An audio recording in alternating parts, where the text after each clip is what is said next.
இன்னைக்கும் நம்ம டார்க் ஷோல ஒரு பயங்கரமான அதே சமயம் உண்மைன்னு சொல்லப்படுற ஒரு வித்தியாசமான ஹாரர் இன்சிடென்ட்டை பத்தி தான் பார்க்க போறோம். இந்த தகவலை நமக்கு அனுப்புனது நம்ம சேனல் சப்ஸ்கிரைபர் கீதா. கீதா இப்ப பிரசன்ட் டைம்ல டெல்லியில செட்டில் ஆகியிருக்காங்க. அங்க அவங்க பேரண்ட்ஸ் மற்றும் சின்ன தம்பி கூட தங்கி இருக்காங்க. கீதாவோட நேட்டிவ் பிளேஸ்னு பாத்தீங்கன்னா கேரளால இருக்கிற பாலக்காட் டவுன்ல தான் இருக்கு. கீதா நமக்கு எழுதின இமெயில்ல மேல என்ன சொல்றாங்கன்னா, லாக்டவுன் வரைக்கும் கீதாவோட பாட்டி அவங்க கூடயே தான் டெல்லியில இருந்தாங்களாம். கீதாவோட அப்பா அம்மா ரெண்டு பேருமே வேலைக்கு போறவங்கனால ஸ்கூல்ல இருந்து கீதா திரும்பி வந்ததும் மேக்சிமம் டைமை பாட்டி கூடயே தான் ஸ்பெண்ட் பண்ணுவாங்களாம். கீதாவோட பாட்டி எப்பவுமே அவங்கள பக்கத்துல படுக்க வச்சு கேரளால இருக்கிற கிராமம், அங்க இருக்கிற தெய்வ கதைகள், அமானுஷ்ய கதைகள்னு எல்லாத்தையும் ரொம்ப இன்ட்ரெஸ்டா சொல்லி அசத்துவாங்களாம். அப்படி ஒரு நாள் ராத்திரி நேரத்துல கீதா பாட்டி பக்கத்துல படுத்துட்டு இருக்கும்போது திடீர்னு அவங்களோட பார்வை பாட்டியோட கையில இருக்கிற ஒரு அடிபட்ட தழும்பு மேல விழுகுது. கீதாவோட கியூரியோசிட்டி அதிகமாகி பாட்டி கிட்ட அப்பவே கேட்டாங்க, பாட்டி, இது என்ன மார்க்கு? எப்படி இந்த காயம் உங்க கையில வந்துச்சுன்னு. இத கேட்டதும் பாட்டி கொஞ்ச நேரம் அப்படியே சைலண்ட் ஆகிட்டாங்க. எதுவுமே பேசல. டாபிக்கை டைவர்ட் பண்றதுக்காக சரி கதை சொல்லவான்னு வேற கதைகளை சொல்ல ஸ்டார்ட் பண்ணாங்க.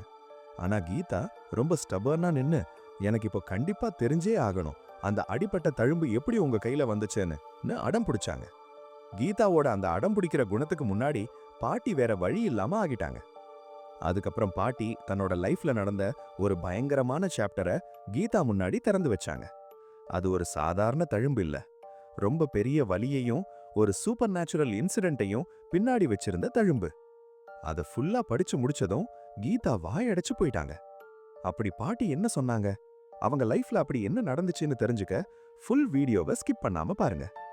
நிறைய பேர் நம்ம சேனலை சப்ஸ்கிரைப் பண்ணாம பார்த்துட்டு இருக்கீங்க. சப்ஸ்கிரைப் பண்ணி சப்போர்ட் பண்ணீங்கன்னா அது எனக்கு ரொம்ப யூஸ்ஃபுல்லா இருக்கும். ஹலோ மக்களே, நீங்க கேட்டுட்டு இருக்கிறது தி டார்க் ஷோ தமிழ். நான் உங்க ஏஜே. இது எபிசோட் 6. இப்போ கீதா ஒரு விஷயத்தை கிளியரா சொல்றாங்க. இந்த கதையில வர்ற பாட்டி கீதாவோட ரியல் பாட்டி கிடையாது. கீதாவோட ரியல் கிராண்ட் பேரண்ட்ஸ் சின்ன வயசுலயே இறந்துட்டாங்களா. இப்ப நம்ம பார்க்க போற இந்த பாட்டி கீதாவோட அப்பாவோட அத்தை. அவங்க பேரு சீதா. சீதா சின்ன வயசுல இருந்தே கீதாவோட ஃபேமிலி கூட ரொம்ப இமோஷனலா கனெக்ட் ஆகி இருந்தாங்க. இந்த சம்பவம் நடந்தது 1980ல. கீதாவோட ரியல் கிராண்ட் ஃபாதர் அசோக்கோட க்ளோஸ் ஃப்ரெண்டு தான் பாஸ்கரன். இந்த பாஸ்கரனோட நெஃப்யூவான மகன் பேரு அரவிந்த். இந்த அரவிந்துக்கும் சீதாவும் கல்யாணம் நடக்குது. சீதாவோட வயசு அப்போ 20ன்னு இருக்கும். கல்யாணம் முடிஞ்சதும் சீதா தன்னோட புருஷன் வீட்டுக்கு சாலக்குடி போறாங்க. சாலக்குடி பாலக்காடுல இருந்து 90 கிலோமீட்டர் தூரத்துல இருக்கு. சாலக்குடி வீட்ல அரவிந்த் மற்றும் சீதா ரெண்டு பேரும் தான் இருப்பாங்க. அரவிந்தோட அப்பா அம்மா மற்றும் ரிலேட்டிவ்ஸ் எல்லாரும் அங்க இருந்து 30 கிலோமீட்டர் தள்ளி இருக்கிற அலுவா கிராமத்துல இருப்பாங்க. வாரத்துல ஒரு தடவை தான் வீட்டுக்கு வருவாங்க. இப்படிதான் போயிட்டு இருக்கு. அசோக், அதாவது சீதாவோட அண்ணன், அப்போ உயிரோட தான் இருந்தாரு. சீதாவுக்கு கல்யாணமாகி 2 மாசம் கழிச்சு அசோக் தன்னோட தங்கச்சிய பார்க்க சாலக்குடி வீட்டுக்கு போறாரு. சீதா கிச்சன்ல இருந்து டிஃபனும் தண்ணியும் கொண்டு வராங்க. அசோக் ஹால்ல உட்கார்ந்திருக்க சீதா கிட்ட வந்ததும் அவரு ஷாக் ஆகுறாரு. சீதாவோட கை ஒரு பக்கமா ஃபுல்லா கருப்பா ஆகியிருக்கு. ஏதோ ஒரு தீக்காயம் மாதிரி இருக்கு. சீதா, கையில என்னாச்சு, ஏன் இப்படி கருப்பா ஆகியிருக்குன்னு கேட்க சீதா, ஒண்ணு இல்ல அண்ணன், கிச்சன்ல கேஸ்ல சமைக்கும் போது தவறுதல கை சுட்டுக்குச்சுன்னு சொல்றாங்க. அசோக் அதை நம்பினாலும் தங்கச்சி எதையோ மறைக்கிறான்னு அவர் மனசுல தோணுது. உண்மையில அரவிந்த் ஒரு சைக்கோ. அவன் சீதாவை பிசிக்கல், மென்டல், செக்ஷுவல்னு எல்லா விதத்திலையும் டார்ச்சர் பண்ணுவான். உண்மையில சீதா அந்த கை தழும்பு பத்தி சொன்ன பதில் ஒரு பொய். அரவிந்த் சீதாவை பயங்கரமா ரத்தம் வர அடிப்பான்.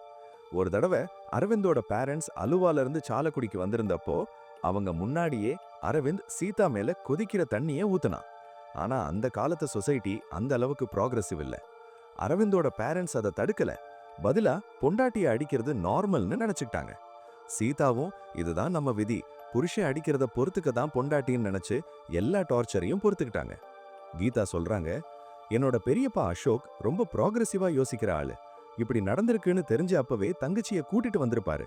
ஆனா சீதா யாரையும் தொந்தரவு பண்ணக்கூடாதுன்னு சொல்லாம மறைச்சிட்டாங்க.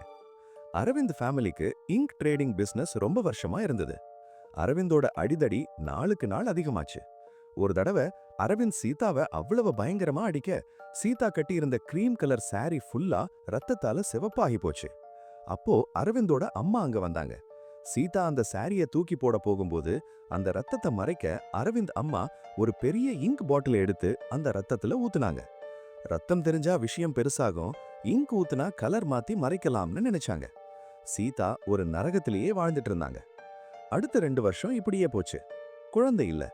சீதா மனசுல நம்ம இப்படி கஷ்டப்படுவதை யாரும் பார்க்க கூடாதுன்னு குழந்தை இல்லாதது நல்லதுன்னு நினைச்சாங்க.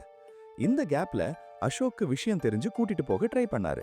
ஆனா சீதா திரும்பவும் இது என்னோட லைஃப்னு மறிச்சிட்டாங்க. ஒரு நாள் ராத்திரி 12:30 மணிக்கு அரவிந்த் நல்லா குடிச்சிட்டு வீட்டுக்கு வரான். நார்மலா சீதா டோரை லாக் பண்ண மாட்டாங்களாம். அரவிந்த் எப்ப வந்தாலும் உள்ள வர ஈஸியா இருக்கும்னு. ஆனா அந்த ராத்திரி டோர் உள்ள லாக் ஆகி இருந்தது.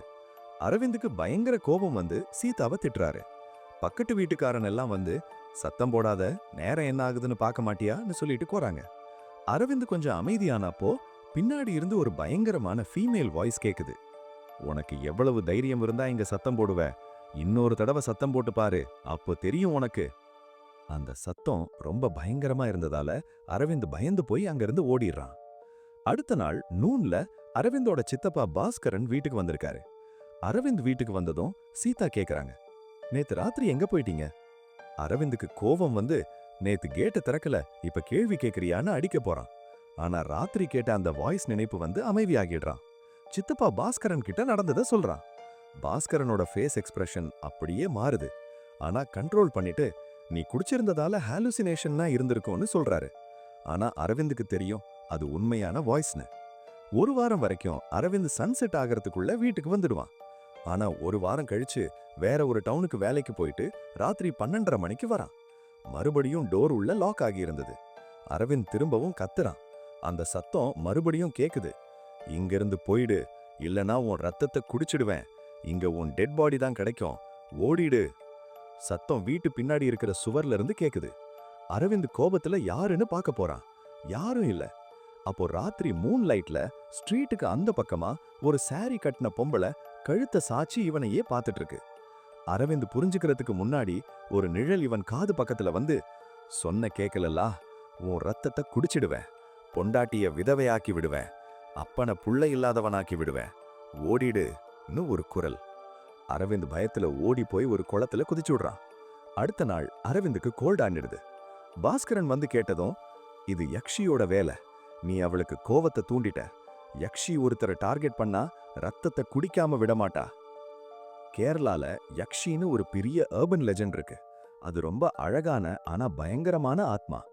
யக்ஷிய பத்தி கேட்டதுல இருந்தே அரவிந்த் பயங்கரமா பயந்துட்டான். அன்னைக்கு ஈவினிங் பாஸ்கரன் கிளம்பி போனதுக்கு அப்புறம் அரவிந்த் ஹால்ல உட்காந்து இனிமே ராத்திரி நேரத்துல வீட்டை விட்டு வெளியே போகவே கூடாதுன்னு யோசிச்சுட்டு இருக்கான். அந்த சமயத்துல சீதா அவனுக்கு காஃபி கொண்டு வராங்க. காஃபிய டேபிள் மேல வச்சுட்டு, ஏன் இவ்ளோ கவலையா இருக்கீங்க, என்ன ஆச்சுன்னு அன்பா கேக்குறாங்க. ஏன்னா அரவிந்த் எதையும் சீதா கிட்ட சொல்லல, அவன் சித்தப்பா கிட்ட மட்டும்தான் சொல்லியிருந்தான். சீதா திரும்பவும், உங்களுக்கு ஸ்நாக்ஸ் ஏதாச்சும் கொண்டு வரவான்னு கேக்குறாங்க. ஆனா அரவிந்த் ஏற்கனவே பயத்துல இருந்ததால சீதா திரும்ப திரும்ப கேக்குறது அவனுக்கு இரிட்டேஷனை உண்டு பண்ணுச்சு. பயங்கர கோபத்துல அந்த சுடான காஃபியை எடுத்து சீதா மேல ஊத்த போனான். ஆனா அவன் காஃபியை வீசுறதுக்கு முன்னாடியே சீதா அவனோட கையை பிடிச்சுக்கிட்டாங்க. சீதா பாக்குறதுக்கு ரொம்ப ஒல்லியான பொம்பளை தான். ஆனா அப்போ அவங்க கொடுத்த அந்த கிரிப்பு ஒரு மனுஷன் கொடுக்கற மாதிரி இல்ல.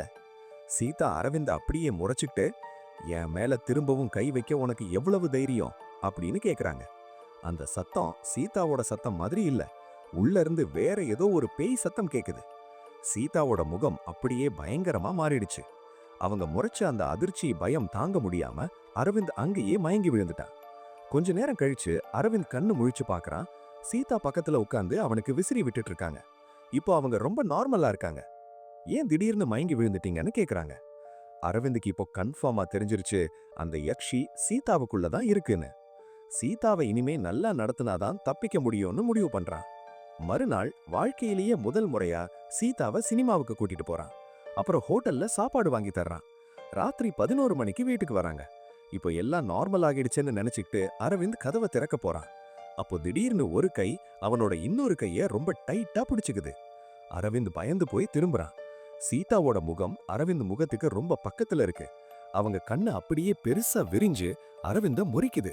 முறைச்சுக்கிட்டே சீதா ரொம்ப கிரீப்பியா சிரிக்கிறாங்க. சீதா தான் விரல நீட்டி அரவிந்தோட கையில இருக்கிற அந்த பழைய அடிபட்ட தழும்ப பாயிண்டிங் பண்ணி, "இத நீ பண்ணிருக்க கூடாது அரவிந்த்" அப்படின்னு மிரட்டுறாங்க. அரவிந்த் கத்துறான், "என் கைய விடு, தயவு செஞ்சு விடுன்னு" கெஞ்சுறான். சீதா கைய விட்டதும் அவ ரூமுக்கு போக கூட தைரியம் இல்லாம சிங்க் பக்கத்துல துணிய போட்டு அங்கேயே படுத்துக்கிட்டான். அடுத்த நாள் காலையில சீதா எதுவுமே நடக்காத மாதிரி அவனை எழுப்பி, "ஏன் இங்க படுத்திருக்கேன்னு" கேக்குறாங்க. அரவிந்த் தன்னோட ரொட்டீனை நாத்திக்கிட்டான். சீதா எந்திரிக்கிறதுக்கு முன்னாடியே ஆபீஸ் கிளம்புறது, வீட்டுக்கு வந்தா வேற ரூம்ல தங்குறது, சீதா கூட பேசுறத நிறுத்துறதுன்னு இருந்தான். சாப்பாடு கூட வெளியவே சாப்பிட்டு வந்துடுவான். 2 வாரம் கழிச்சு அரவிந்த் அப்பா, அம்மா, தம்பி எல்லாரும் வீட்டுக்கு வராங்க. மதிய லஞ்ச் டைம்ல சீதா அதே இங்க் கரை படிஞ்ச சேலைய கட்டிட்டு வராங்க. அரவிந்த் கோவத்துல இத மாத்திட்டு வான்னு சொல்றான். ஆனா சீதா அவனை இக்னோர் பண்றாங்க. அரவிந்த் அம்மாவும் வேற சேலை கட்டுன்னு சொல்லியும் சீதா கேட்கல. அரவிந்துக்கு கோவம் தலைக்கு ஏறி சீதாவை அடிச்சு மயக்க வச்சதும் அரவிந்த் ஃபேமிலி அவங்கள ஒரு மந்திரவாதி கிட்ட கூட்டிட்டு போறாங்க. அந்த மந்திரவாதி ஏதோ மந்திரம் எல்லாம் பண்ணி யக்ஷி வெளியே போயிடுச்சுன்னு சொல்லி அனுப்புறா. அரவிந்தோட ஃபேமிலி பயத்துல வில்லேஜுக்கு போகாம 10 நாள் சலக்குடி வீட்லயே தங்குறாங்க. இந்த கேப்ல சீதா பிஹேவியர் ரொம்ப ஸ்ட்ரேஞ்சா இருக்கு. சாப்பாடு, தண்ணி எல்லாத்தையும் நிறுத்திட்டாங்க. அந்த இங்க் சாரிய மாத்தவே மாட்டேன்னு அடமெண்டா இருக்காங்க. ராத்திரி திடீர்னு பெட்ல எழுந்து உட்கார்ந்து வியர்டா அழுவாங்களாம். அழுதுகிட்டே, "அவ என்னோட கூட்டாளி, அவ என்ன கூட்டிட்டு போக போறா, அங்க பாரு முன்னாடியே உட்கார்ந்திருக்கான்னு" சொல்லி முன்னாடி எம்டி ஸ்பேஸ பாயிண்ட் அவுட் பண்ணுவாங்களாம். 10 நாள் கழிச்சு சீதா நார்மல் ஆகவும் அரவிந்த் பேரண்ட்ஸ் வீட்டுக்கு கிளம்பிட்டாங்க. ஒரு நாள் சீதா கிச்சன்ல வேலை செஞ்சுட்டு இருக்காங்க. அரவிந்த் கிச்சன் வாசல்ல நின்னு பார்த்துட்டு இருக்கான். அவன் மனசுல 3 வருஷம் ஆச்சு, ஒரு புள்ள வேணும்னு நினைச்சு சீதா கிட்ட ஃபோர்ஸ் பண்ணி மிஸ்பிஹேவ் பண்ண ட்ரை பண்றான். சீதாக்கு இஷ்டமே இல்லாம அவங்கள நெருங்குறான். அப்போ திடீர்னு சீதா அரவிந்தோட கைய புடிச்சு கொதிக்கிற சாப்பாடு செய்யற அந்த மண்பானை மேல வச்சு அழுத்துறாங்க. அரவிந்த் வலியில கத்துறான். அதோட நிறுத்தாம அரவிந்த தூக்கி அந்த பெரிய அம்மிக்கல்லு மேல தள்ளி மசாலா அரைக்கிற அந்த அம்மிக்கல்லு குழவி எடுத்து அரவிந்த் தலையில சட்டுன்னு அடிக்கிறாங்க. அடிச்சிட்டு ரொம்ப கிரீப்பியா சிரிக்கிறாங்க. அரவிந்த் மேல இருந்து தள்ளி விட்டுட்டு பார்க்க சீதாவோட கண்ணு பயங்கரமா விரிஞ்சு ஹேர் எல்லாம் விரிச்சு போட்டு ஒரு ராட்சசி மாதிரி பார்த்துட்டு இருக்காங்க. அரவிந்துக்கு இப்போ தப்பிக்காலனா செத்துருவோன்னு புரிஞ்சு ராத்திரி நேரத்துல வீட்டை விட்டு ரோட்டுக்கு பீதியில ஓடுறான்.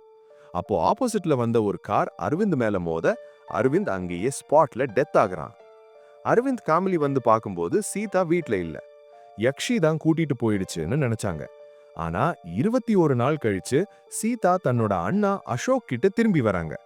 சீதா அண்ணா கிட்ட சொல்றாங்க, "என் உள்ள ஒரு சூப்பர் நேச்சுரல் பவர் வந்த மாதிரி இருந்துச்சு. அது யக்ஷியா யாருன்னு எனக்கு தெரியல. ஆனா என்ன அரவிந்த் டார்ச்சர் பண்ண போறப்போ எல்லாம் அந்த பவர் என்ன காப்பாத்துச்சு. அண்ணா ஏன் முன்னாடியே சொல்லலன்னு கேட்க, நான் அனுபவிச்ச டார்ச்சரை அவனும் ஃபேஸ் பண்ணணும்னு நினைச்சேன்னு சொல்றாங்க." உண்மையில சீதா ரொம்ப பூஜை புண்ணியம் பண்றவங்க. அந்த யக்ஷி சீதாவை துன்பப்படுத்தாம அரவிந்தோட கொடுமையிலிருந்து அவங்கள காப்பாத்த வந்திருக்கு. அதுக்கப்புறம் சீதா 34 வயசுல சதீஷ்னு ஒரு நல்ல மனுஷரை கல்யாணம் பண்ணி இப்போ ரொம்ப சந்தோஷமா வாழ்ந்துட்டு வராங்க. ஃப்ரெண்ட்ஸ், இதுதான் சீதாவோட லைஃப்ல நடந்த அந்த கெட்ட கனவு. உங்ககிட்ட இது மாதிரி கதைகள் இருந்தா த டார்க் ஷோக்கு இமெயில் அனுப்புங்க. இந்த கதையை கேட்க ஏதோ மூவி மாதிரி இருந்துச்சு. சில சமயங்கள்ல நம்ம கற்பனைக்கும் எட்டாத சில விஷயங்கள் இந்த உலகத்துல நடக்குதுன்னு புரியுது.